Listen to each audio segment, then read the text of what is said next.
Alhamdulillah Rabbil Alamin, wa bihi nasta'in wa ala umuri dunya wal din, wassalatu wassalamu ala ashrafil anbiya'i wal mursalin sayyidina wa maulana Muhammadin wa ala alihi wa sahbihi wa mawala ajma'in. Qala rabbi israh li sadri wa yassir li amri wahlul 'uqdatam min lisani yafqahu qawli. Rabbi zidna ilma warzuqna fahma, amma ba'd. Qala Allah ta'ala fi kitabihil karim, a'udzu billahi minasy syaithanir rajim. Bismillahirrahmanirrahim. Ya ayyuhalladzina amanu taqullaha haqqa tuqatih wa la tamutunna illa wa antum muslimun. Wa qala Rasulullah sallallahu alaihi wasallam, alaikum bitaqwallah fa innaha jima'u kulli khair. Sadaqallahul azim wa sadaqa Rasulullahun nabiyyul karim wa addal amanah wa nasahal ummah wa jahada fi sabilillahi haqqa jihadih. Fanas'alullahu ta'ala an yahdiyana wa iyyakum ila siratihil mustaqim wa yaj'alana minal muttaqin wa yudkhilana jannatahu jannatan na'im walhamdulillahi rabbil alamin. Setelah puja dan puji syukur kita haturkan kepada Allah Jalla Jalaluhu wa ta'ala fi'ula, yang telah memberikan kepada kita nikmat keimanan, ketakwaan, kesempatan untuk hadir melaksanakan ibadah yang mulia di hari yang mulia, di tempat yang mulia. Dan juga tidak lupa pula salawat dan salam kita, marilah kita sama-sama haturkan kepada junjungan Nabi besar kita Nabi Muhammad sallallahu alaihi wasallam, yang mana kita nanti-nantikan daripada syafaatnya kelak yaumul kiamah. Semoga kita semua yang hadir pada kesempatan yang mulia ini mendapatkan syafaatnya kelak. Amin. Allahumma amin. Hadirin sidang Jumat yang dimuliakan oleh Allah Subhanahu wa taala. Khatib yang lemah ini tidak lupa untuk berwasiat terutama kepada diri khatib, lalu selanjutnya kepada hadirin sidang Jumat, untuk senantiasa meningkatkan takwa kita kepada Allah, yaitu menjalani apa-apa yang diperintahkan oleh Allah dan menjauhi segala apa yang dilarang oleh Allah Subhanahu wa taala dengan segala konsekuensinya. Itulah definisi takwa yang didefinisikan oleh para ulama-ulama kita.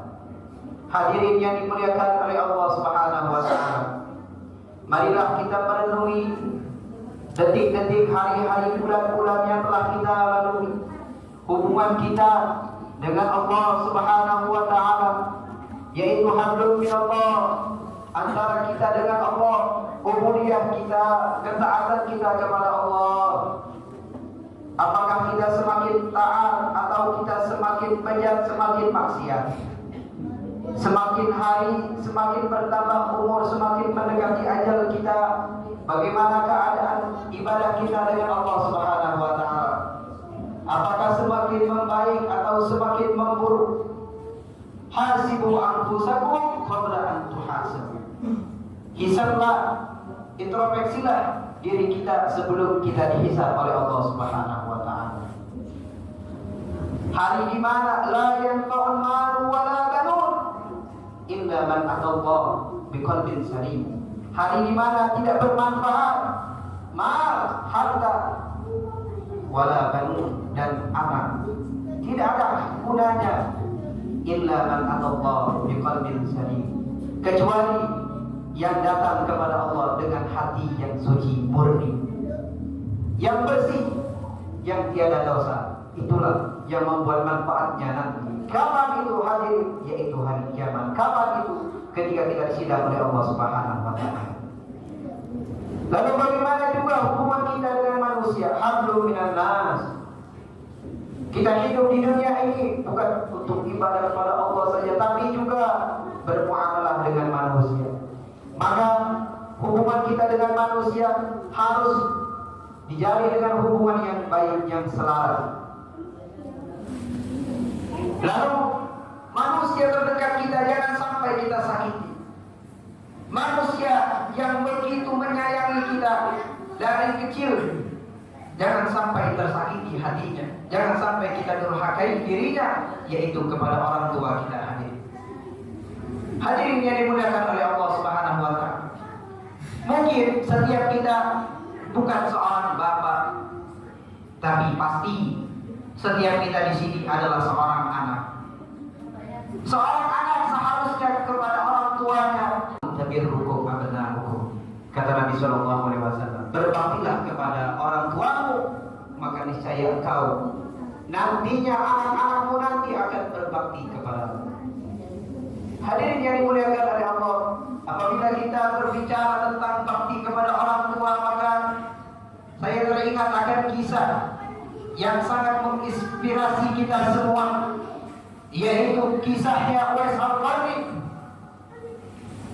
Uwais Al-Qarni ini adalah manusia yang masyhurun fis sama', masyhurun fil ardh, yang dirinya itu begitu populer, terkenal di alam langit, di kalangan malaikat.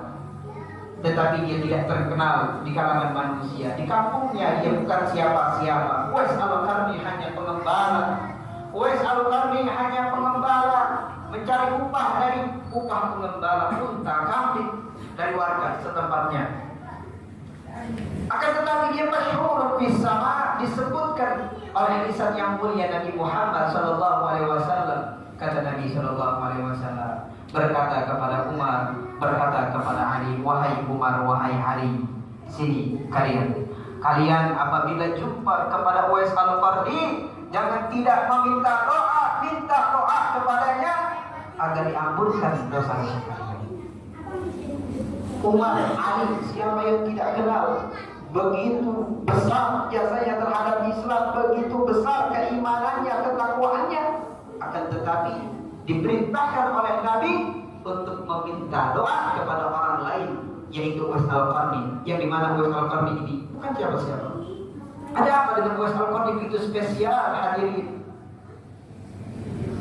Ternyata Uwais Al-Qarni mempunyai amalan yang begitu dahsyat. Suatu ketika ibunya yang tua renta menginginkan, Uwais Al-Qarni, anakku, ibu ingin melaksanakan ibadah haji, nak. Ibu ingin melaksanakan ibadah haji. Ibu meminta kepada Uwais Al-Qarni agar diberangkatkan ibadah haji.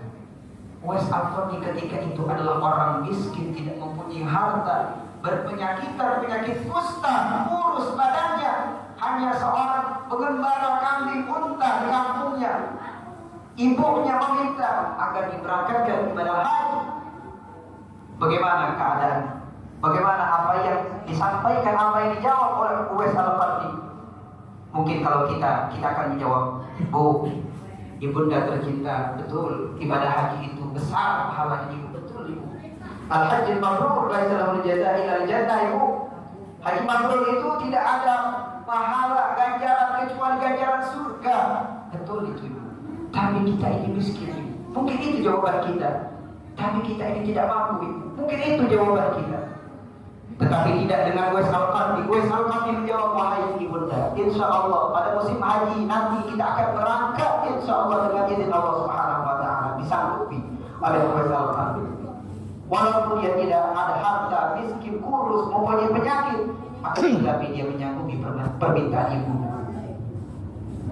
Dari saat itu ia berlatih, tubuhnya yang kurus dilatih, gendong itu kendalanya menuju bukit, turun bukit, berhari-hari, berminggu-minggu, berbulan-bulan, agar badan yang kurus renteng menjadi kuat, bertenaga. Karena dia paham, dia mengerti, pada saatnya nanti musim haji, dia tidak mempunyai kendaraan ibunya adalah punggungnya untuk menggendong Uwais, akan menggendong dari negeri Yaman menuju Mekah Al-Mukarramah.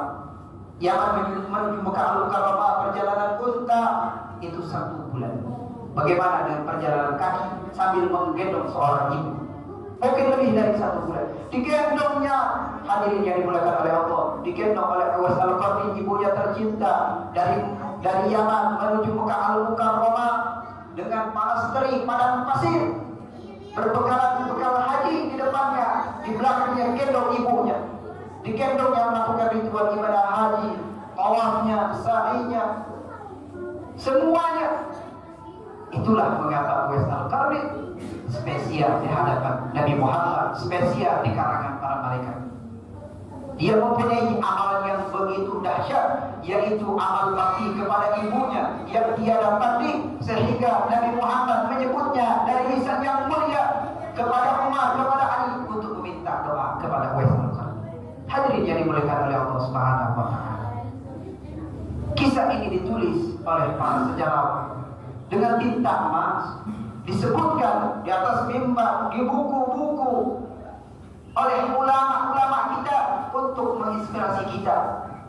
Kalau kita ingin menjadi mulia di kalangan langit, di hadapan Allah, di hadapan Nabi Muhammad, maka berbaktilah kepada orang tua, berbaktilah kepada ibu, berbaktilah kepada ayah.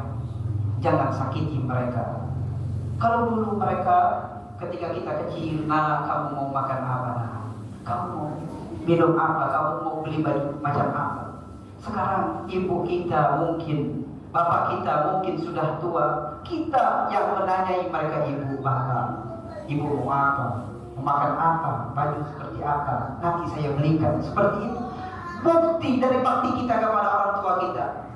Jangan sampai ibu dan bapak kita menangis melihat tingkah laku kita yang dimana durjana, durhaka, tidak pernah melaksanakan ibadah, sholat ditinggal, main judi online. Sakit hati ibu kita. Sudah payah membesarkan, akhirnya menjadi anak durhaka kepada Allah, durhaka kepada orang tua. Na'udzubillahi min dzalik. Semoga kita semua yang hadir pada kesempatan kali ini dibenahi hati kita, dibenahi amalan kita, sehingga kita menjadi anak yang berbakti kepada kedua orang tua kita. Apabila kita berbakti kepada orang tua kita, semua urusan kita akan dipermudah oleh Allah. Semua urusan hajat kita akan dilancar oleh Allah. Kita sulit rezekinya, sulit urusan kita. Mengapa? Mungkin kita kurang bakti, mungkin kita durhaka kepada orang tua. Allah Subhanahu wa taala sampai berfirman di dalam Al-Quran, la taqul lahum ma'uf. Hei manusia, kepada orang tuamu itu jangankan kau bentak-bentak, jangan kau lempar-lempar, berkata saja tidak boleh. Apalagi kita bentak-bentak, kita tolak-tolak. Hadirin yang dimuliakan oleh Allah, selama orang tua kita menyuruh, memerintahkan untuk bertaat kepada Allah, selama itu bukan kepada kemaksiatan kepada Allah, maka wajib kita mentaatinya. Kita sayangi dia, kita taati dia sampai dia nanti meninggal dunia. Semoga kita dicatat amal bakti kita kepada orang tua kita sebagai anak yang berbakti kepada kedua orang tua. Amin ya rabbal alamin. Semoga bermanfaat khutbah yang singkat ini untuk saya dan juga hadirin sidang Jumat yang dimuliakan oleh Allah Subhanahu wa taala. Barakallahu li wa lakum fil Qur'anil 'azim wa nafa'ani wa iyyakum bima fihi minal ayati wa dzikril hakim. وتقبل مني ومنكم تلاوته إنه هو السميع العليم وقل رب اغفر وارحم وأنت خير الراحمين. اللهم